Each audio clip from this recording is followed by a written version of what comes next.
falar sobre jogos de azar. Você vê isso no jogo de futebol, você vê com influenciadores. Quando é uma dependência, quando é só um jogo de distração. Um dos principais sinais de alerta é quando a gente começa a... E qual era a queixa desse casal?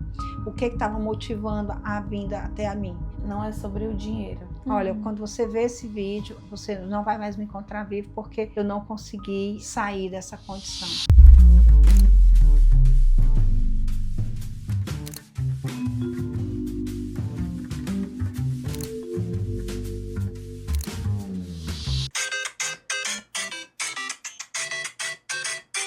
Muito provavelmente você já deve ter ouvido esse barulho, desse som em algum momento. Então, chega junto que hoje o Pod Singular vai falar sobre jogos de azar. Quando ele é só uma diversão ou quando ele passa a ser um adoecimento. Eu sou a Adriana Lisboa, da Clínica Singular, e o Pod Singular de hoje vai dialogar sobre isso. Então, senta, fica aqui que tem muita coisa boa. E para esse momento, nada melhor do que a gente estar com pessoas que nós acreditamos, gostamos, admiramos.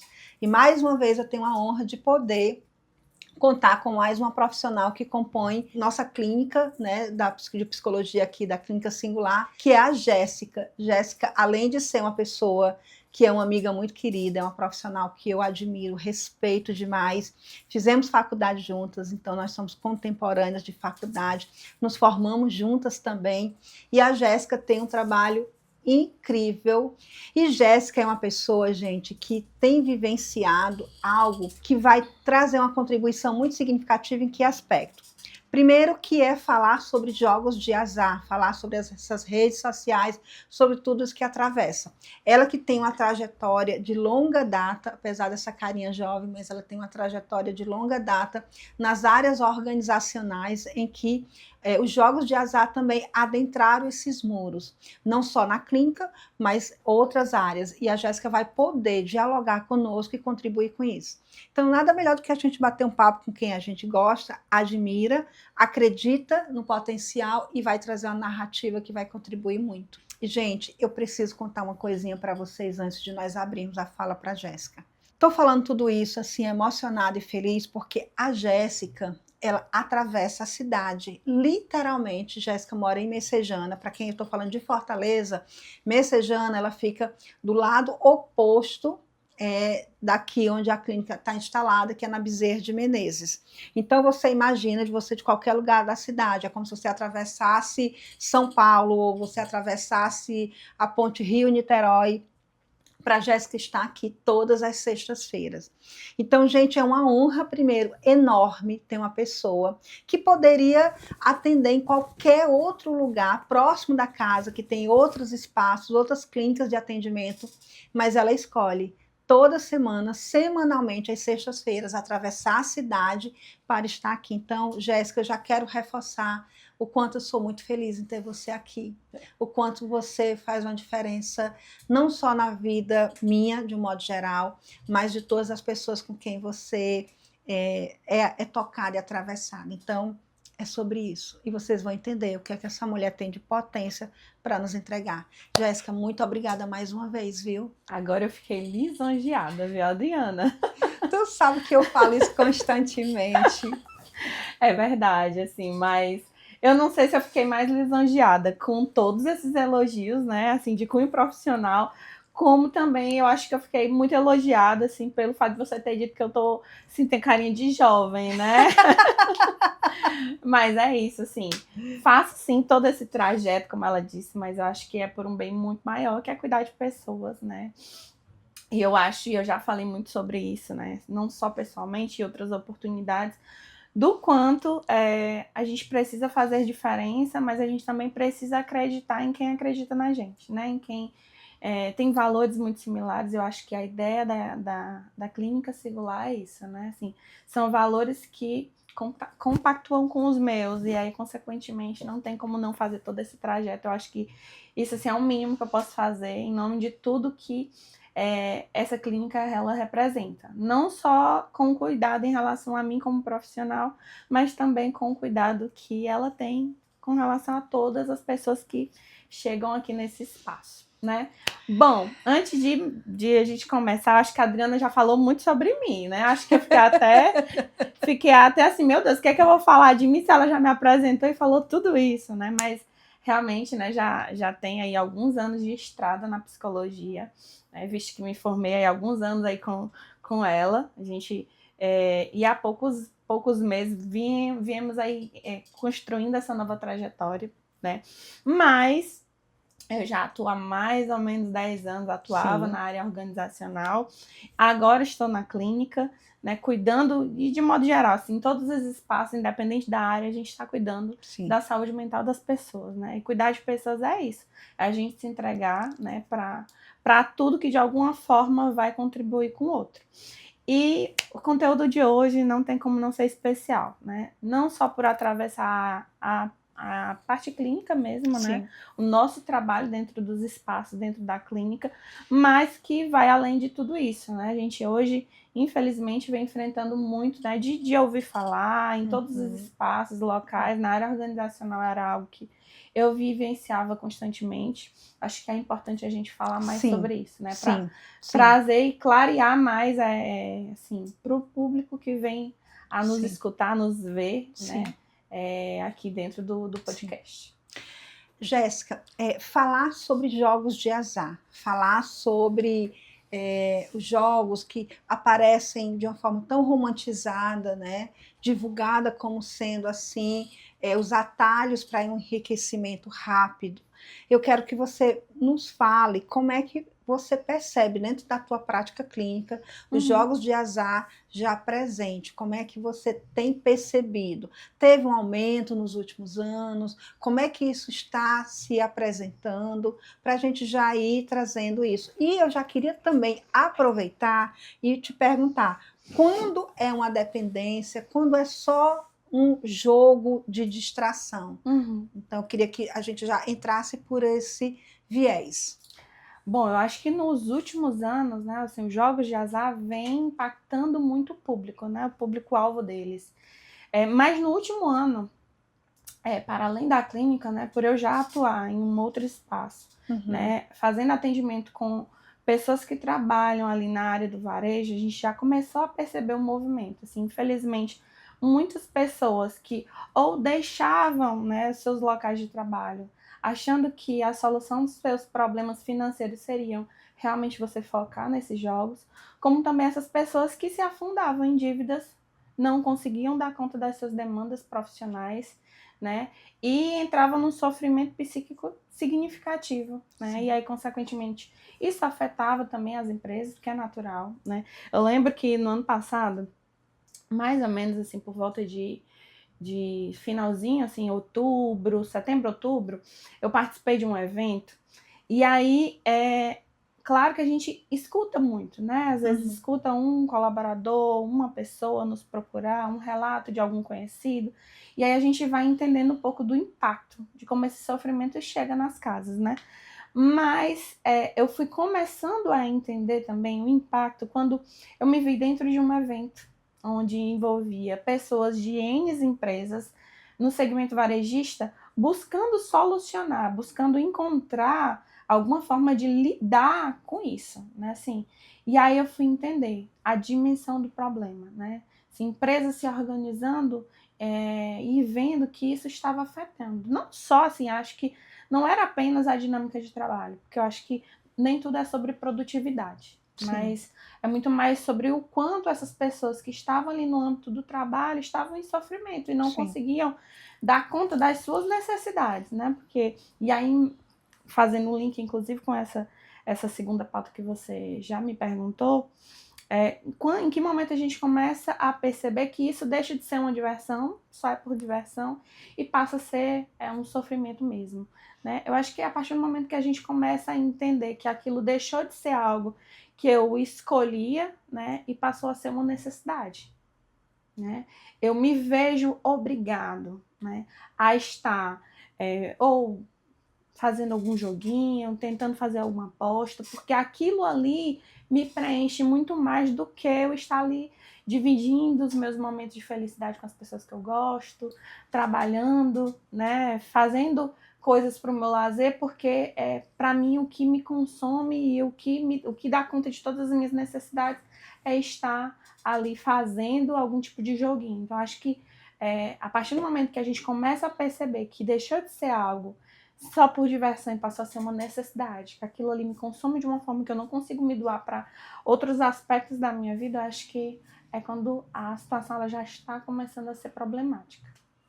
E é interessante, Jéssica, quando você traz essa narrativa, porque o que é que nós temos percebido? É que essa romantização de que você joga R$1, R$2, R$5, né?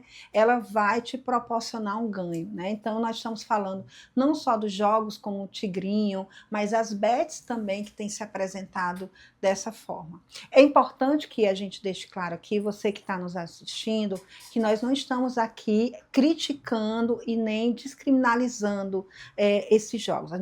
O nosso objetivo, muito embora cada um de nós temos as nossas opiniões sobre, mas o importante aqui, mais do que nunca, é trazer informação e esclarecimento para você que está nos assistindo, para compreender quando esse jogo que é sutilmente colocado ali como algo que é possível eu ganhar um valor X, o quanto está atravessado dentro do meu comportamento enquanto indivíduo.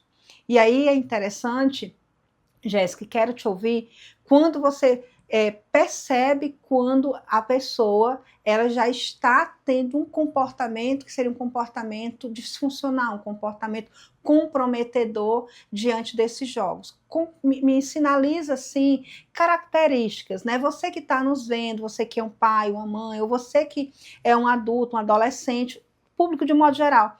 Quando eu tenho que ficar atento se isso está saudável ou se isso já está me trazendo prejuízos. Eu queria que tu me trouxesse características, possibilidades. Sim, eu acho que um dos principais sinais de alerta é quando a gente começa a se sentir culpado por estar ali.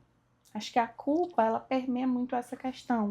Isso é um importante sinal de alerta, né? No momento que eu estou jogando, eu estou investindo o meu tempo, o meu dinheiro, me doando para me beneficiar ou me satisfazer, porque eu acho que no final das contas é sobre satisfazer, às vezes, o nosso prazer, porque o financeiro, muitas vezes, ele é um começo, né? Você busca, entendendo que ali você vai conseguir ter um retorno financeiro.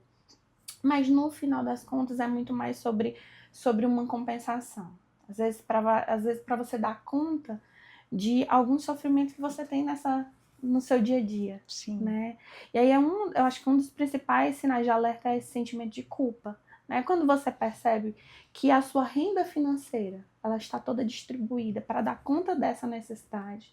Né? Ou seja, você tem que esconder das pessoas que você gosta, que o seu salário está lá, quase que 80%, direcionado para dar conta dessas apostas. Né?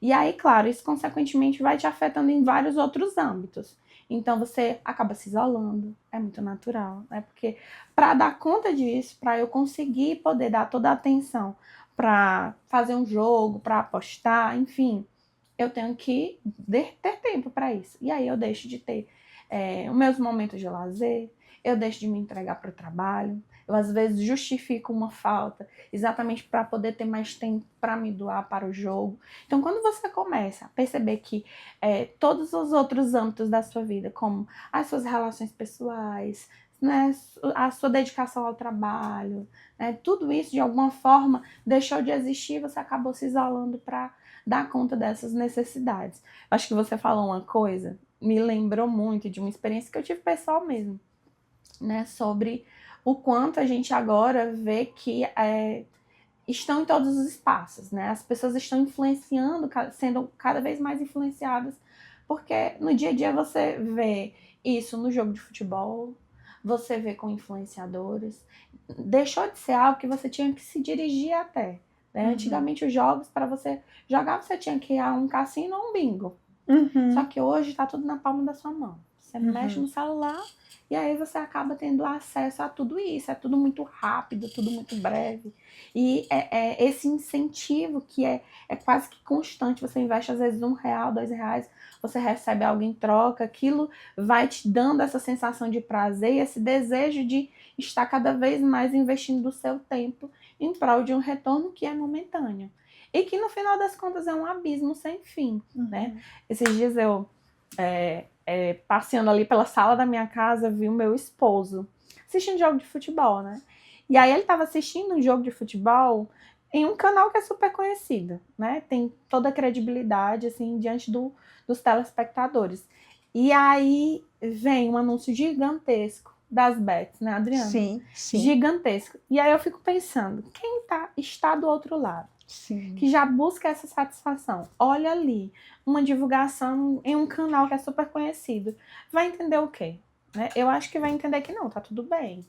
Se pessoas de credibilidade, Estão anunciando. canais de credibilidade anunciam, o que eu faço não é tão errado assim. Sim. E eu acho que não é sobre estar certo ou errado.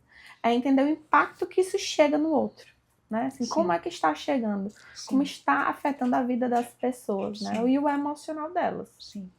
E é interessante, Jéssica, quando você traz isso, porque nós vamos entrar agora num campo que é como esse cérebro ele está sendo condicionado a agir e a ter esse comportamento, né? Que são as dopaminas, que são as compulsões. Eu queria que tu falasse um pouco para mim sobre isso, Jéssica. A compulsão em relação aos jogos. Né? Você falou muito bem sobre isso, agora. Inclusive, tem um livro muito bacana que é Geração Ansiosa, né? E principalmente a dopamina. O quanto isso afeta o cérebro das pessoas, né? Esse estímulo, gente, assim, se alguém já teve a oportunidade de acessar, por exemplo, um desses joguinhos, né? Os tigrinhos, que as pessoas falam que é muito mais popular. É um estímulo muito, muito rápido. É um retorno muito rápido. E as pessoas, elas buscam essa compensação, esse estímulo que te dá um prazer momentâneo. E aí você ensina ao teu cérebro que isso é muito bom, né? Isso é prazeroso, que isso né, é prazeroso. Isso. E é muito comum, às vezes, a gente ver na clínica, não sei se você também já teve essa experiência, com certeza. Às vezes a gente tem ali um atendimento e aí a pessoa passa por um sofrimento emocional e aí do nada começa a dizer, eu não sei porquê, mas agora eu estou comendo demais, né? Eu, sei lá, tô tendo uma vida sexual cada vez mais ativa, né? Compras, então, assim, né, gente? Compras excessivas. Então, a gente, às vezes, busca realmente fazer essas compensações, né? Esse equilíbrio, de alguma forma, né? Buscando um prazer onde, de alguma forma, você sente um vazio. Então, o teu cérebro, ele te ensina ali, de alguma forma, que você precisa dar conta desse sofrimento. E hoje em dia, Adriana, acho que você sabe muito bem disso, né? Às vezes, as pessoas, elas estão cada vez mais resistentes a lidar com a frustração. Sim. A lidar com a frustração. Sim. Você, quando passa por uma dor de cabeça, a primeira coisa que a gente quer fazer é comprar um remédio. Sim. Né? E quando você sente uma dorzinha aqui, você já quer se medicar. Sim. E nas nossas realidades, assim, né? Quando se trata de questões voltadas ao nosso emocional, é isso também. A gente passa por um momento de fragilidade emocional, a gente busca uma compensação. E essa compensação, quanto mais imediata ela for, mais viciante ela é. E com os jogos não é diferente. É muito sobre esse incentivo, esse impulso que é muito rápido, esse retorno que é muito rápido, mas que realmente um abismo sem fim. É interessante, Jéssica, porque o que é que eu percebo? Eu atendi há mais ou menos uns 8 meses atrás uma demanda que chegou para mim, que era terapia de casal. Então, terapia de casal tranquilo. E qual era a queixa desse casal? O que estava motivando a vinda até a mim? Era que o marido ele estava comprometendo a renda da família exatamente com esses jogos de azar. Ao ponto que nós estamos falando de uma pessoa que tinha um poder aquisitivo muito bom, dono de uma empresa de médio porte, e que começou de uma forma de brincadeiras entre os amigos e tudo, começou com um determinado valor e chegou ao ponto que as apostas já estavam entre 4 e 5 mil. E quando ela veio com ele aqui, o sofrimento dele é que assim, eu não consigo parar, não consigo dar conta, eu vou perder minha mulher, vou perder a minha família. Esse casal tinha acabado de recentemente ser pais de gêmeos, né? Então, um casal relativamente jovem, mas que ele estava totalmente comprometido em relação a tudo isso. E aí, o que é interessante quando se escuta essa narrativa? É que a extensão foi que amanheceu com o carro na garagem, um carro de luxo, e dormiu com um carro de luxo, acordou sem esse carro de luxo, dadas as circunstâncias do comprometimento financeiro. E aí é interessante compreender, como diz bem o escritor que eu gosto muito, do Mito do Normal, o Gabor, que ele fala exatamente sobre o quê? Não é o que é que aquele vício, o que é que aquele momento está trazendo, é o que aquele trauma, que muitas vezes está por trás daqueles jogos, está gritando, né, Jéssica? Está anunciando. Não é apenas pegar o celular e jogar.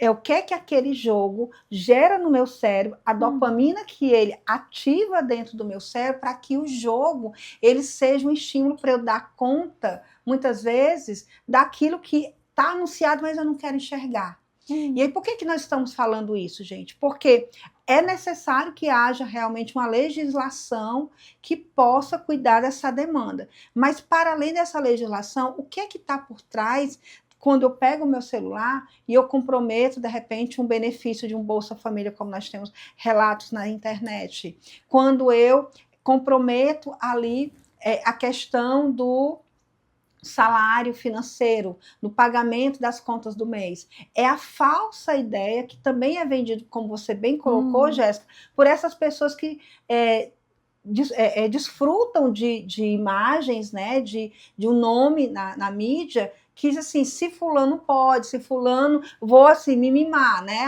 Vou me mimar, vou jogar porque eu vou me mimar e depois eu vou ter tal coisa. É a necessidade que aquele trauma, muitas vezes disfarçado nos jogos, está anunciando. Eu, para fazer parte desse grupo, para eu fazer parte desse contorno, eu preciso, então, ter a vida daquela pessoa, eu preciso usar aquele skincare, eu preciso adquirir aquele produto. Por quê? Porque para eu adquirir, para eu jogar, eu rapidamente, eu tô aqui, me maquiando, fiz um jogo aqui de R$5, olha o que caiu na minha conta, R$15 mil. Então, é aquela falsa ideia dos atalhos emocionais de que eu vou enriquecer, no piscar de olhos. E por que eu estou trazendo essa fala dentro do que a Jéssica está trazendo? É que é interessante que nós possamos dialogar de como esses atravessamentos estão indo de encontro a esse indivíduo que está numa sociedade, que tem uma família, que tem um trabalho, que compõe tudo isso. E aí, dentro da tua experiência clínica, como é que está chegando cada vez mais, Jéssica, esse sofrimento, para além não só dos joguinhos, que é a nossa pauta aqui do Pode Singular, mas como é que você identifica que não é só o joguinho que está atrelado, mas que pode ter umas outras camadas associadas? Você falou sobre essa sua fala, né? Inclusive sobre os influenciadores. Eu li um texto que falava sobre o canto da sereia, né? E eu acho que é mais ou menos assim que funciona, né? Assim, sobre o que é o canto da sereia, né? Aquele canto que te iludibria, né? Assim, Seduz. que te chama, que te seduz, mas que na realidade, né? Não vai te entregar o que você deseja, né? Que te ilude. E funciona mais ou menos assim, né?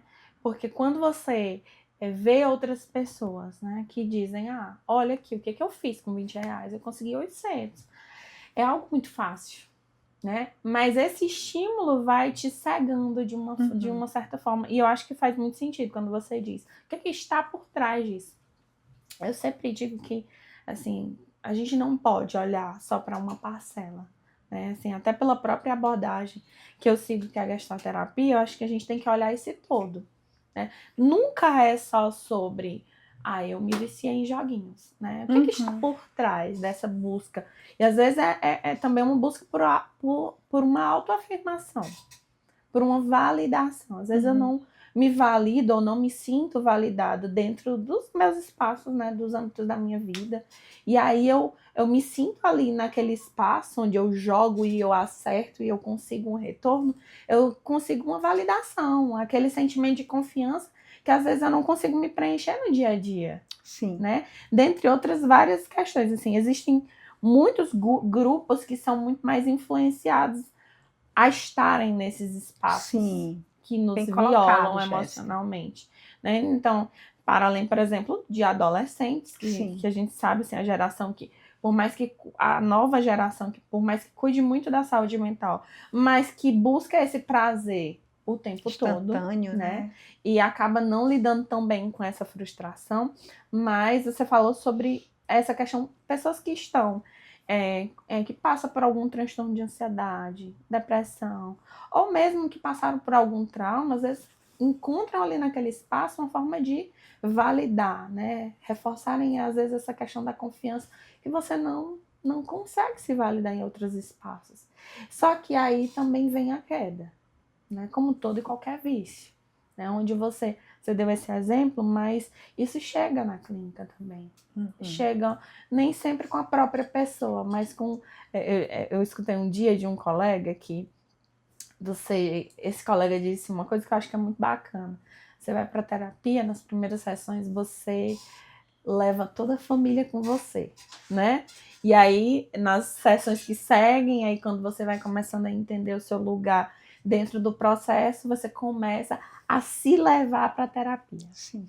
E aí é natural que nas primeiras sessões um paciente traga toda a sua família. E tudo que de algum modo o afeta emocionalmente, né? Então isso chega, mesmo que não seja necessariamente com o próprio paciente. Mas como o seu caso, assim, recentemente precisei vivenciar algo muito parecido, né? De não só no espaço clínico, mas em outro espaço, de presenciar alguém que tentou contra a própria vida, exatamente por não dar conta das dívidas, né? E por perceber que os seus valores também foram violados. Né? Uma pessoa que tinha a honestidade como um valor muito forte se viu precisando pagar um valor que não pertencia para dar conta do vício. E aí você entra de encontro aí com os valores dessa pessoa e aí ele se viu, poxa vida, né? Perdi a minha essência. Sim. Né? Fugi de tudo que de alguma forma falava muito sobre mim e aí me perdi nesse meio por conta de um vício. Sim. E aí isso acontece. E aí, infelizmente, a gente percebe, por exemplo, pessoas tentando contra a vida. Eu acho que você vem percebendo isso muito nas redes sociais. A gente vem escutando muitos noticiários, infelizmente, pessoas que tentaram contra a própria vida porque deixaram ali as dívidas tomarem conta, né? Mas vai muito além do que o próprio vício. Vai também por uma necessidade de autoafirmação. E assim, sabe, Jéssica, a pessoa filmar, se despedindo. Olha, quando você vê esse vídeo, você não vai mais me encontrar vivo porque eu não consegui sair dessa condição. E aí é importante compreender algo, gente, é uma dependência. Então, como é uma dependência, ele aciona mecanismos no nosso cérebro dessa dopamina de forma rápida, instantânea, em que não é eu ganhar, mas é o antes. Porque a dopamina, como a Jéssica colocou, ela vem no processo do antes de eu adquirir aquilo. É o processo. Não, então, quem é o viciado é fazer a tirinha da cocaína. Quem é a pessoa que está escolhendo a roupa, né? A pessoa que está no processo de sedução para sair com aquela pessoa. Não é o ato que vai estar naquele momento, é o que vem antes que gera essa substância no cérebro. Então, não é o ganhar no tigrinho ou ganhar no abete, é o processo de eu estar naquele grupo, é o processo daquela roleta está girando, é o processo de estar acompanhando o jogo para ver se eu vou ganhar o valor que eu apostei. Então, com toda dependência, né, Jéssica, que a gente já tem percebido, é olhar que hoje a questão dos jogos, ele é uma questão de saúde pública. E aí eu queria saber, Jéssica, de ti, como é para você, também como profissional da área da saúde, olhar para esses atravessamentos nessa perspectiva desse indivíduo que, nesse sofrimento, ele chega ao ponto de abrir mão da própria vida para tentar eximar as responsabilidades, né, em relação à família ou aos devedores. Você falou uma coisa que eu acho que é muito interessante, né? Quando você diz que não é sobre o dinheiro, né? Acho quando esse sentimento, essa sensação de prazer que antecede, às vezes, até o ganhar, Sim. né?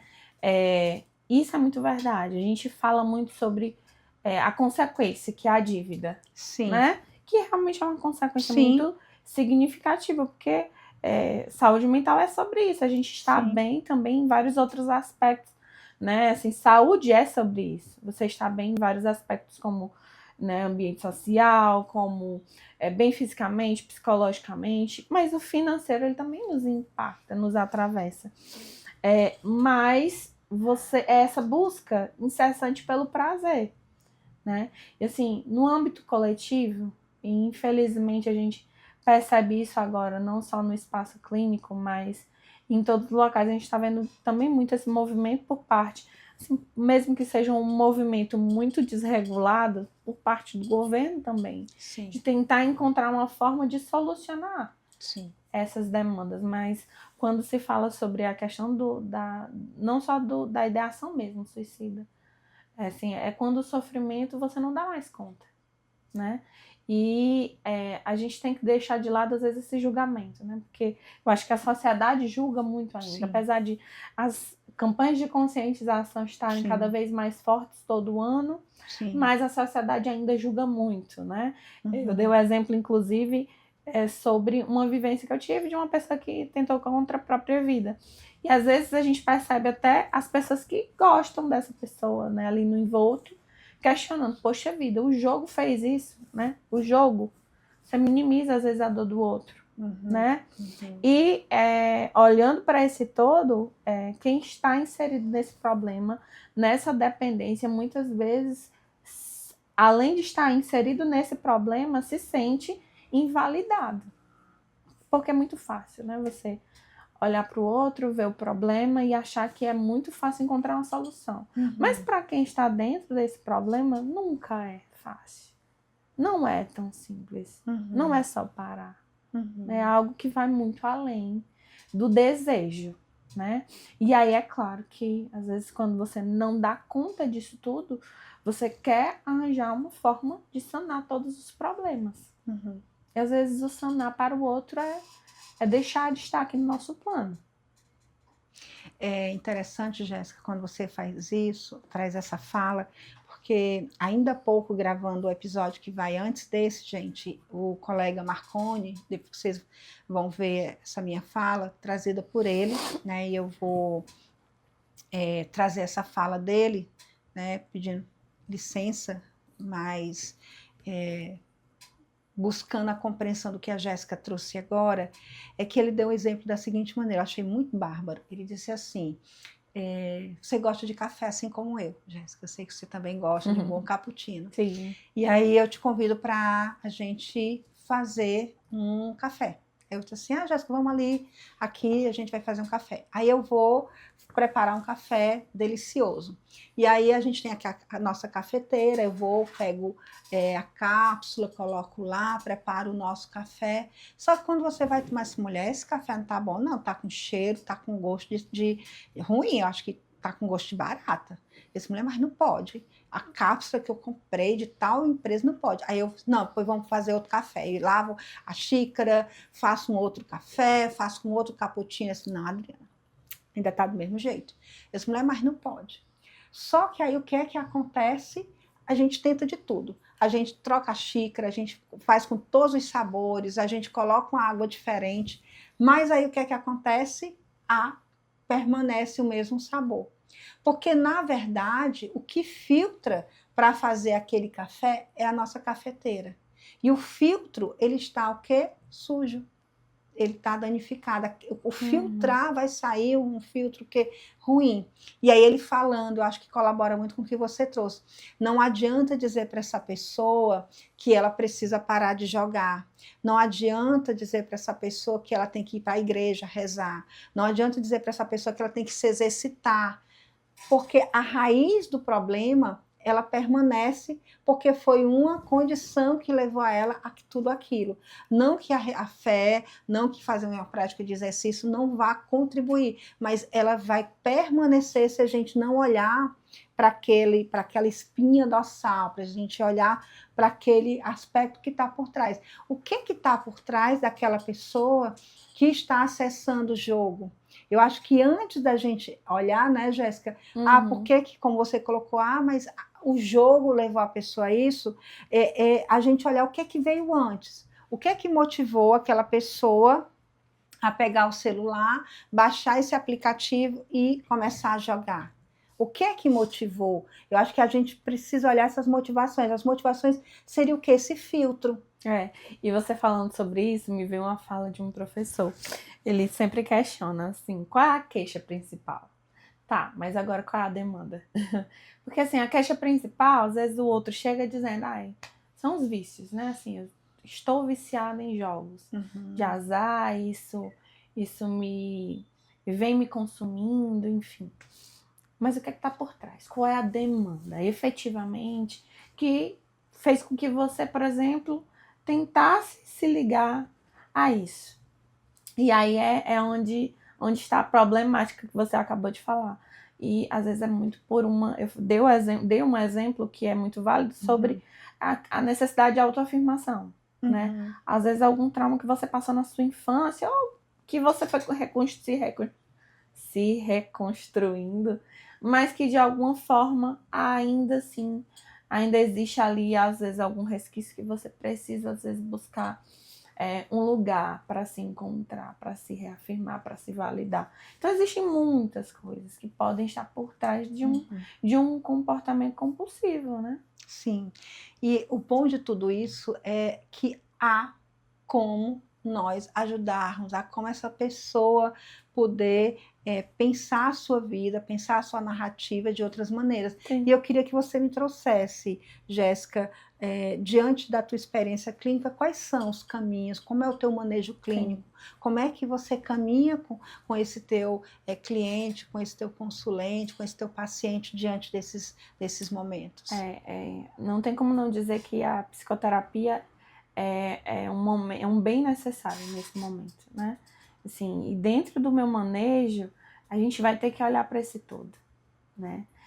Eu digo que na vida a gente carrega, né? Como o Marconi também usa as metáforas, Sim. Eu uso muito de uma, e eu acho que é muito importante a gente falar sobre isso, né? Eu digo que na vida a gente, às vezes, tem o hábito, infelizmente, de não enfrentar as nossas questões. E quando menos esperar, ela vai voltar de alguma forma. Eu falo que é muito como... Sabe quando a gente limpa a casa? E aí a gente não quer lidar com aquela sujeira e vai colocando ela debaixo do tapete? Sim, eu uso muito essa metáfora. Eu vou e coloco ela debaixo do tapete. Chega um momento que o tapete tem assim, montanhazinha, né, de poeira, porque foi se acumulando no decorrer dos anos. Sim. Porque você não quis lidar com aquilo. Chega um momento que você tropeça. E eu acho que dentro do processo clínico é isso. A gente lidar com o que está por debaixo desse tapete. O que é que eu não quero lidar? O que é que eu não quero enfrentar? Que inclusive me levou a um lugar de buscar, às vezes, uma legitimação através de um jogo de azar. Sim. E eu acho que Bem dentro colocado. do processo é isso. A gente precisa tentar lidar com as nossas feridas.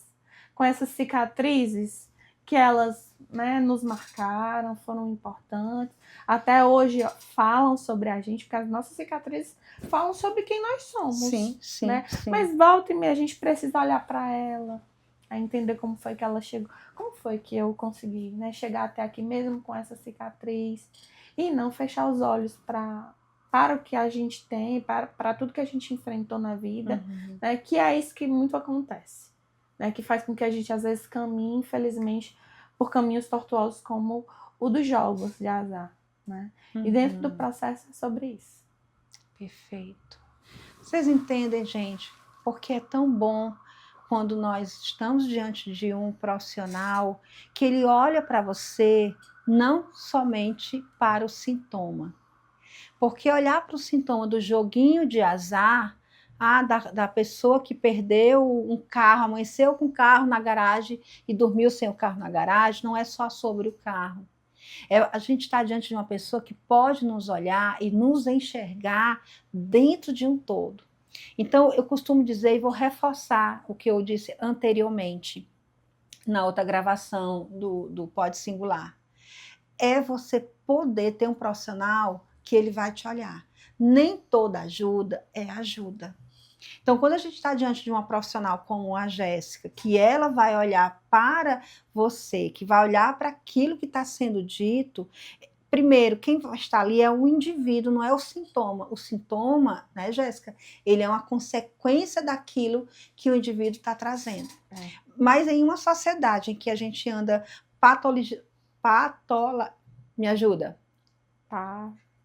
Gente, em outras palavras, a gente quer às vezes, e aí é interessante isso, quer às vezes rebuscar. Sabe o que é? Não é essa patologia. O que eu quero dizer é uma sociedade que adora medicar. Medicalização fica mais bonito, pronto.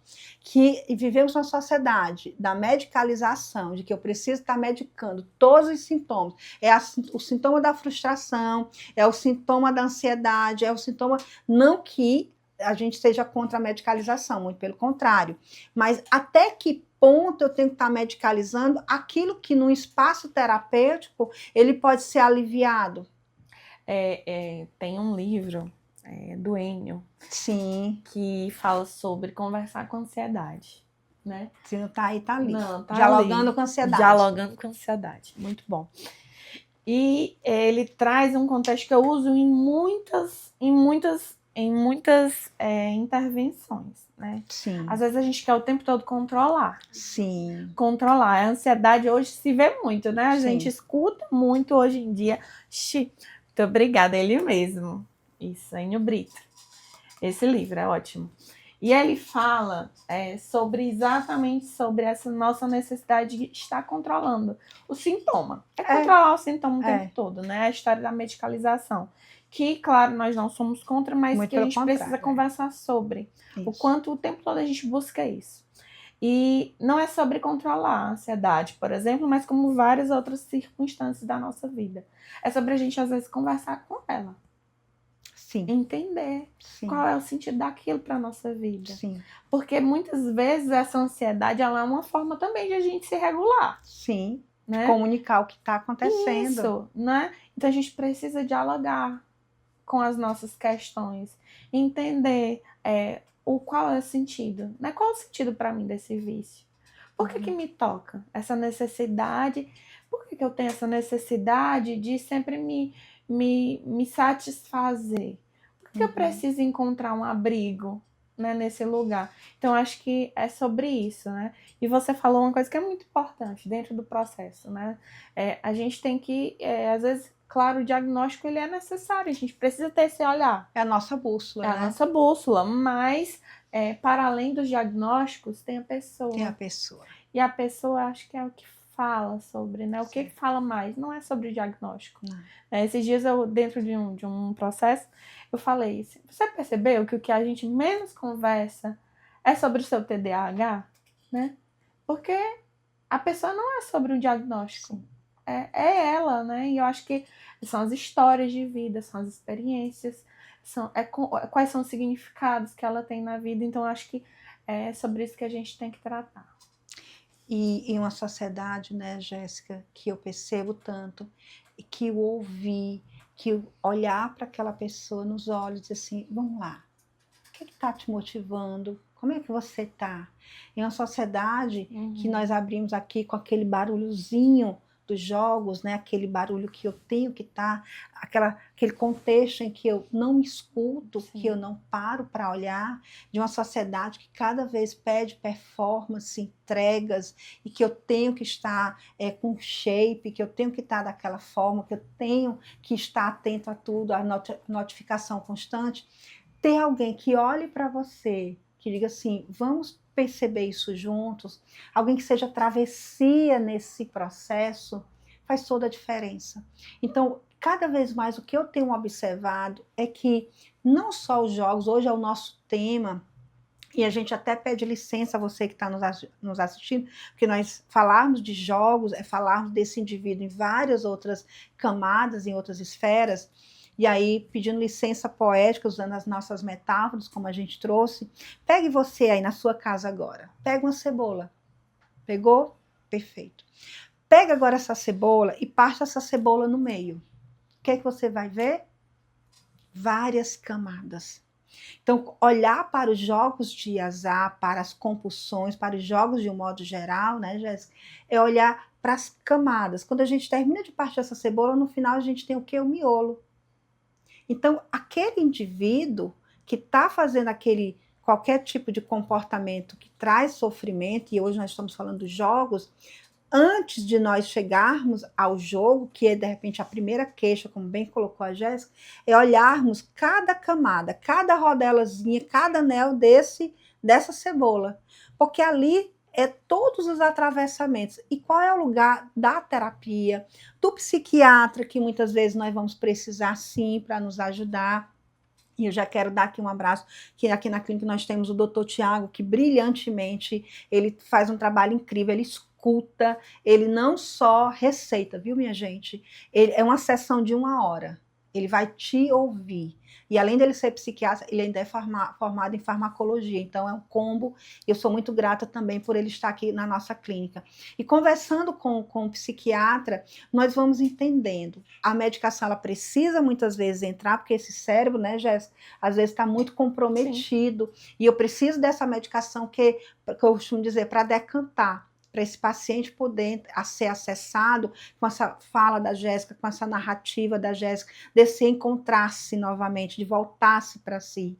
Então, muitas vezes é o psiquiatra, vai ser a terapia, muitas vezes vai ser um educador físico que vai precisar ajudá-lo nesse comportamento das práticas, e às vezes um nutricionista que precisa ver que às vezes tem muito processados, que também acaba inflamando esse cérebro. Então, vocês percebem, minha gente, no que eu estou conversando com a Jéssica aqui, é que cuidar do indivíduo é de uma forma integrada, sim. Nunca é sobre o saber da terapia, o saber da Jéssica, só o saber do psiquiatra, porque esse indivíduo, ele não se constituiu dessa forma do nada.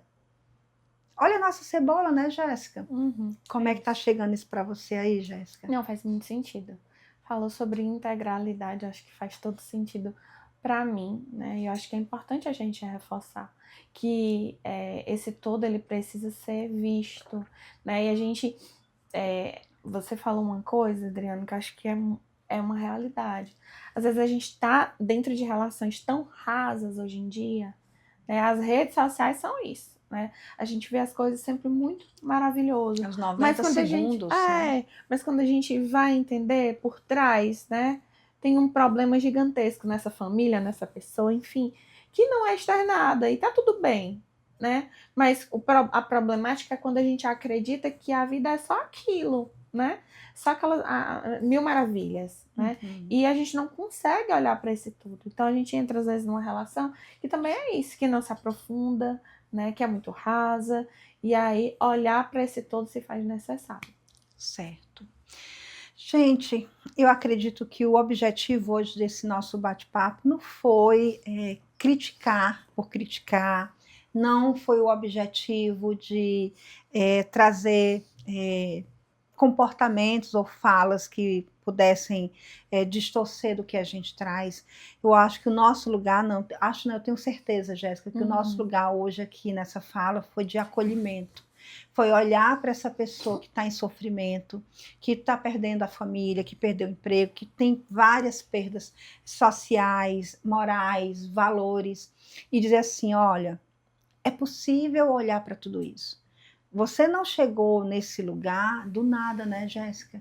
E dizer que nós estamos aqui para poder acolher, para fazer esse acompanhamento, e não só aqui no sentido de vender o trabalho da Jéssica, porque a Jéssica, inclusive, está com a agenda toda preenchida, foram quase um mês, né? A Vitória está aqui do outro lado, para conseguir espaço na agenda dessa mulher. Então, o objetivo não é só vender ou vender a Jéssica, mas o objetivo nosso aqui, mais do que nunca, gente, é dizer que a qualquer compulsão, hoje pode ser o jogo, pode ser a pornografia, pode ser a compra, pode ser a comida, pode ser viagens, né? Aquela coisa, é tudo, é olhar o que é que está por trás desse comprometimento, tá? Então, nós desejamos que, né, Jéssica, que a gente possa ter atingido o objetivo de você olhar para tudo isso. Agora, um alerta, minha gente, você que é pai, você que é mãe, né, Jéssica?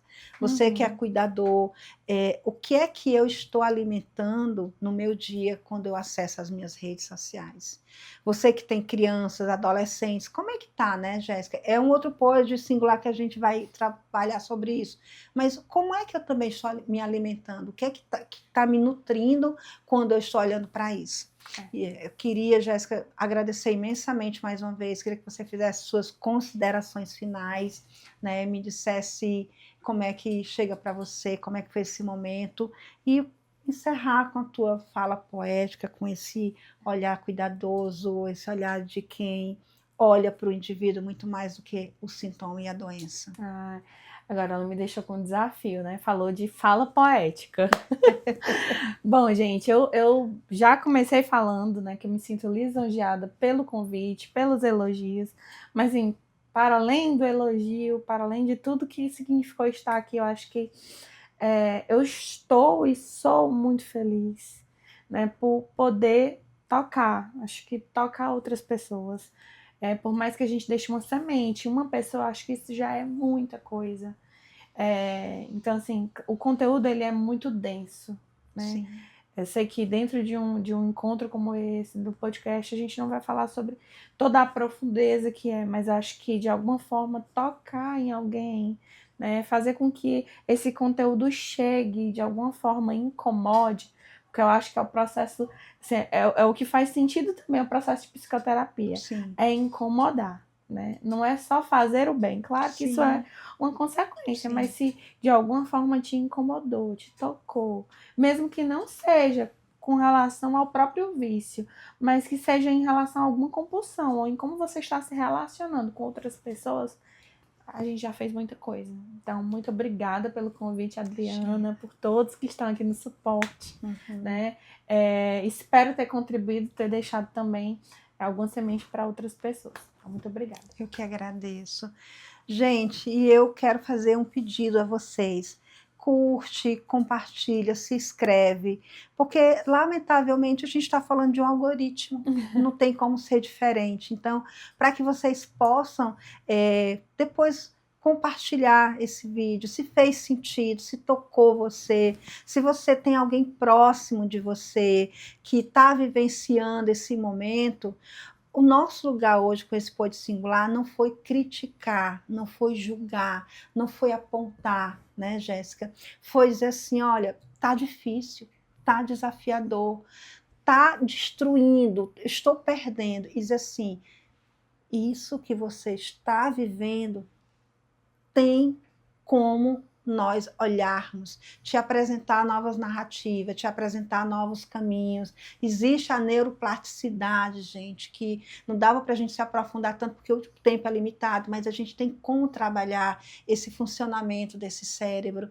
esse que hoje é um vício para o jogar. O que a gente pode trazer, né, Jéssica, como elementos para que você não precise fazer o uso do jogo, mas o que eu posso trazer de possibilidades de olhar para isso e trazer outros elementos que possam te ajudar. Então, é um pouco sobre isso, mas acima de tudo, olhar para você. Então, o Pode Singular de hoje, ele teve como objetivo acolher você. Você que está nesse sofrimento, você que está nesses jogos, você que está usando desse dispositivo para, como a Jéssica colocou, trazer uma validação, trazer um elemento que preenche esse vazio que está aí dentro, é te dizer que existem outros caminhos e outras possibilidades. Então, curte, compartilha, se inscreve no nosso canal, porque a gente vai trazer outros profissionais de uma linguagem acessível, porque a gente quer democratizar, sim, a psicologia e trazer para que você possa olhar e se perceber. Eu me identifiquei com isso, me identifiquei com aquilo. Então, esse é o nosso 4º episódio, tá? A gente vai estar muito feliz com os próximos convidados. Fica por aqui, se inscreve, porque nós vamos falar até o final do ano de uma pauta de outros profissionais que também fazem parte do corpo clínico da Singular, mas convidados que a gente também vai estar trazendo para falar sobre vários outros contornos que a gente sabe que precisa. E eu já quero aproveitar encerrando, comenta aqui, Adriana, será que dá para trazer essa pauta no Pod Singular? Eu queria tanto um profissional que falasse sobre isso. A gente vai estar olhando, nós vamos colocar na pauta e vamos trazer alguém que possa ir de encontro àquilo que você trouxe. Porque aqui você está vendo 2 mãos, mas aqui são várias mãos que são feitas. Pod Singular é feita por dezenas de outras mãos, né? Então, um beijo grande, muito obrigada pela participação de cada um de vocês, dizer que esse espaço aqui é para vocês, tá bom? Grande abraço. Tchau, tchau, gente.